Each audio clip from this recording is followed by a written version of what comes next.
Hello दोस्तों, मेरा नाम है चेतन और आप सभी का स्वागत है हमारे चैनल चेतन नैरेट्स पर। और आज हम द एबंडेंट प्रिंस के एपिसोड नंबर 88 को नैरेट करेंगे।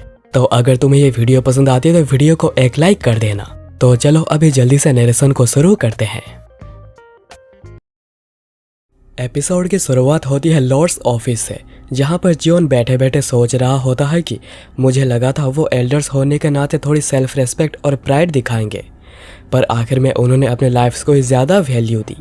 और क्योंकि स्प्रिंग क्लान की मिसेस पहले ही मर चुकी है तो एल्डर किंग के हाथ अपने रिलेटिव के खून से नहीं रंगे हैं, पर ऐसे भी वो आखिर में खुद के सेफ्टी के लिए ही जाते। जियोन आगे सोचता है कि वो तो चाहता है कि वो इनका काम जल्द से जल्द खत्म कर दे, पर अभी कल्ट के पावर को देखते हुए उन्हें पॉइजन वॉर्म से कंट्रोल करना ज़्यादा अच्छा रहेगा और धीरे धीरे करके 3 मेन क्लान के पावर को कम किया जाएगा। जियोन आगे ये भी कहता है कि उसके एंसेस्टर भी इसी प्रॉब्लम से चिंतित थे, पर अगर तुम दुश्मन को नहीं मार सकते ये सोचकर कि तुम्हारी फोर्स कमज़ोर हो जाएगी तो इसका बस एक ही आंसर है, तुम्हें अपने कल्ट को उतना स्ट्रॉन्ग करना होगा ताकि तुम इससे डील कर सको।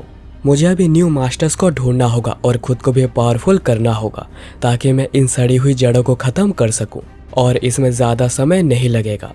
उसके बाद जियोन से कोई गार्ड आकर कहता है कि अभी समय हो गया है आपके इनॉग्रल सेरेमनी के लिए तैयार होने का, और सीन फोकस करता है कल्ट के ग्रैंड आउटर पैलेस में, जहां पर कल्ट के सभी लोग इकट्ठा हुए थे और लोग यहां पर लिटरली झगड़ रहे हैं ताकि वो आगे जा सके और हेवनली डीमन जियोन को पास से देख सके। और गार्ड्स को यहाँ पर लोगों को कंट्रोल करने में बहुत ही ज़्यादा परेशानी हो रही है। खैर उसके बाद सेरेमनी की शुरुआत होती है और जितने हाई पोस्ट के लोग थे सभी जियोन के एंट्रेंस के लिए खड़े हुए थे। गोवांग कहता है ये सोचना कि हमारे लॉर्ड सच में पूरे कल्ट के लॉर्ड बन जाएंगे, मैं बता नहीं सकता हूँ कि मैं कितना ज़्यादा खुश हो गया हूँ। तो बाइक कहता है कि मैं भी बहुत ही ज़्यादा खुश हूँ, पर ऐसा लगता है कि ये कल की ही बात है जब हम लॉर्ड के बैटल की चिंता कर रहे थे कि वो डिमोनिक एकेडमी में प्रिंस का पोजीशन हासिल कर भी पाएंगे या नहीं। सूजन कहती है कि उसे ह्योबोंग के लिए बहुत ही ज़्यादा बुरा लग रहा है क्योंकि वो इनॉग्रेशन को सबसे पास से देखना चाह रहा था। उसने जब सुना कि इनॉग्रेशन के डेट डिसाइड हो चुकी है तो वो बहुत ही ज़्यादा खुश हो गया था, पर उसे पीछे भेज दिया गया और कहा गया कि वो इतने पास से लॉर्ड को नहीं देख सकता। तो बाइक कहता है कि वो इसमें कुछ भी नहीं कर सकते क्योंकि पोडियम में बस ब्रिगेड लीडर और उसे हायर पोजीशन के लोग ही खड़े हो सकते हैं।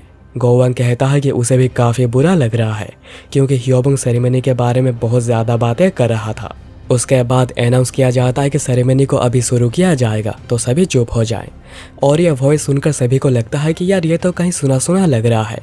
और जब वो लोग स्टेज की ओर देखते हैं तो वो देखते हैं कि यह था ह्योबोंग, जो कि मसाल लेकर खड़ा हुआ था, जो कि सेरेमनी में बहुत ही ज़्यादा ज़रूरी है। और ये देखकर सभी काफ़ी ज़्यादा हैरान हुए थे। बाइक कहता है कि लग रहा है हम लोगों ने फालतू में काफ़ी चिंता कर डाली।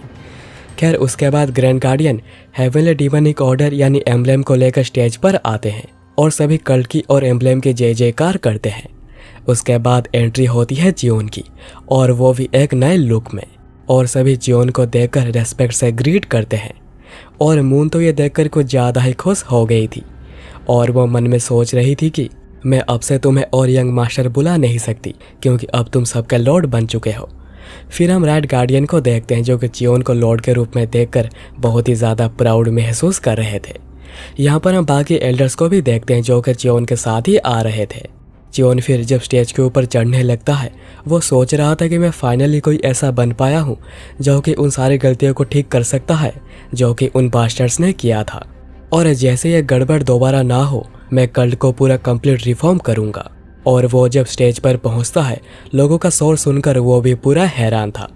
उसके बाद ग्रैंड गार्डियन जियोन को, जो कि 24th लॉर्ड बनने जा रहा है, उसे हेवनली डिमोनिक ऑर्डर दिखाते हैं और जियोन इसके सामने नील डाउन करके रेस्पेक्ट पे करता है। उसके बाद ग्रैंड गार्डियन ह्योबोंग को टॉर्च जियोन को देने को बोलते हैं, पर ह्योबोंग जियोन को इतने पास देखकर काफ़ी ज़्यादा शर्मा रहा था। जियोन सोच रहा होता है कि ह्योबोंग मेरा पहला सबॉर्डिनेट है, तुमने हमेशा ही मुझ पर भरोसा किया है। उसके बाद ह्योबोंग टॉर्च को देते हुए कहता है मेरे लॉर्ड कॉन्ग्रेचुलेशंस, और मैं यह मोमेंट कभी नहीं भूलूंगा। और जियोन भी टॉर्च को लेते हुए कहता है कि और मैं भी नहीं, जो सुनकर ह्योबोंग के आंखों में आंसू आ जाते हैं। जियोन फिर होली फ्लेम को लाइट करते हुए कहता है कि इसके बाद से मुझे जीने या मरने का कोई रिग्रेट नहीं होगा और ये रोशनी हमारे रास्ते को गाइड करेगी। और ये बेसिकली एक शपथ जैसी थी जो कि जियोन के बाद बाकी सब भी लेते हैं।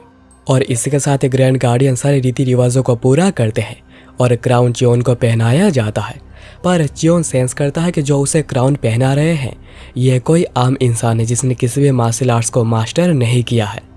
और जियोन सोच रहा होता है कि आखिर ये कौन हो सकता है, और वो जैसे मुंह उठाकर देखता है ये था गार्ड जेंग जियोन को कॉन्ग्रेचुलेट करते हैं और कहते हैं मैडम ह्वायोन ये सब देखकर बहुत ही ज़्यादा खुश हो रही होंगी। जियोन उन्हें ज़ोरों से हक करता है और सोच रहा होता है कि मेरे सबॉर्डिनेट्स ने मुझे सबसे बड़ा तोहफा दिया है। उसके बाद जियोन सबके सामने अपने ग्रेट ब्लैक स्वॉर्ड को समन करता है और यहाँ से जियोन कल का 24th लॉर्ड और सेकंड हेवनली डीमन बनता है। और आज के दिन को इतिहासकारों ने पूरे किताब में लिख कर रखा है। उसके बाद सीन कट होता है 3 महीने बाद, जब जियोन को क्राउन दिया जा चुका है। अब सर्दियाँ जा चुकी है और बसंत आ चुका है और कल के अंदर भी बहुत सारी चेंजेस हो चुकी है। पहला, हर मेन क्लान के पास अभी से बस एक ही ब्रिगेड रहेगी और बाकी की जो पावर होगी वो डायरेक्ट कल के अंडर में होगी। जब इसे पहली बार लाया गया था इसे कुछ लोगों ने विरोध किया था, पर इसे सपोर्ट बहुत ही ज़्यादा लोगों ने किया था क्योंकि इससे सबके पास इक्वल पावर्स होंगी। उसके बाद जियोन ने बताया कि अब से सब कुछ तुम्हारे स्ट्रेंथ से ही डिसाइड किया जाएगा, मतलब अभी से जिनके पास ज़्यादा स्किल्स होंगी उन्हें ज़्यादा प्रायोरिटी दिया जाएगा। मतलब मेन क्लान के लीडर्स जो ब्रिगेड और स्क्वाड्रॉन्स को कंट्रोल कर रहे होंगे सब कुछ उनके रैंक के ऊपर ही डिपेंड करेगा, यानी अगर उनकी रैंक गिरी तो दूसरे स्मॉल और मीडियम क्लास उनकी जगह ले लेंगे। इससे स्मॉल और मीडियम क्लास कांस्टेंट प्रयास करते रहेंगे ताकि वो बड़े बड़े क्लास को टेक ओवर कर सकें। और टैलेंट प्रायोरिटाइजेशन पॉलिसी बस मेन क्लास में लिमिटेड नहीं होगी। सेरेमनी के 2 महीने बाद ही एक बड़ा टूर्नामेंट अरेंज किया गया था ताकि नए एल्डर्स को सिलेक्ट किया जा सके। और ये बस नए एल्डर्स को सिलेक्ट करने के लिए नहीं, जो एग्जिस्टिंग है उनके रैंक्स को भी डिसाइड करने के लिए किया गया था। और इसमें पार्टिसिपेट करने के लिए मिनिमम रैंक मास्टर होनी चाहिए। पर पहले क्राइटेरिया ग्रैंड मास्टर की थी, पर उसे कम कर दिया गया क्योंकि उन्हें लगा कि इसमें ज़्यादा नए लोग नहीं आएंगे। और यह टूर्नामेंट बस मेन कल्ट के लोगों में ही नहीं, कल्ट के जो ब्रांचेस है उनके लोग भी पार्टिसिपेट कर सकते थे। टोटल यहाँ पर 45 लोगों ने अप्लाई किया था, जिसमें से 32 लोग प्रिलिमिनरी टेस्ट को पास कर पाए। और इसमें टेस्ट किया गया था टैक्टिक्स और फाइटिंग फोर्सेस। और इसमें कुछ हिडन मास्टर्स भी आए थे जिन्होंने इससे पहले कभी अपनी अपीयरेंस नहीं करी थी। और सभी सरप्राइज हुए थे जब 2 ग्रैंड मास्टर सेम क्लान से ही आ गए थे। और मोंगमू एक आउटस्टैंडिंग टैलेंट है जो कि डिमोनिक एकेडमी के लास्ट बैच से निकला है और वो गिजो के वेस्टर्न फ्रंट पर तैनात था, जहाँ पर 5 सालों से लगातार ये वॉर्स होती आ रही है। और ऐसा लगता है कि उसने वहाँ पर एनलाइटमेंट को हासिल कर ली है बहुत बार लाइफ एंड डेथ सिचुएशन में जाने के बाद। सेकंड है एक proficient grand master Yang Danua, जो कि north east branch of Hunan province का लीडर है। डानुआ एक्चुअली ताइवान का है, पर वह ह्यूनन प्रोविंस आ गया है क्योंकि उसे बैटलफील्ड से बहुत प्यार है। पर उसका इंटरेस्ट खत्म हो रहा था क्योंकि मुरिम एलायंस के मदद से फ्रंट लाइन को शांत कर दिया गया था। पर अभी जैसे 6 ब्लेड मार्शल स्कूल अपेयर हुई है उसका इंटरेस्ट फिर से बढ़ने लगा है। और जो तीसरा है उसे ग्रैंड गार्डियन ने रेकमेंड किया था। और ये एपिसोड यहाँ पर ही ख़त्म हो जाती है।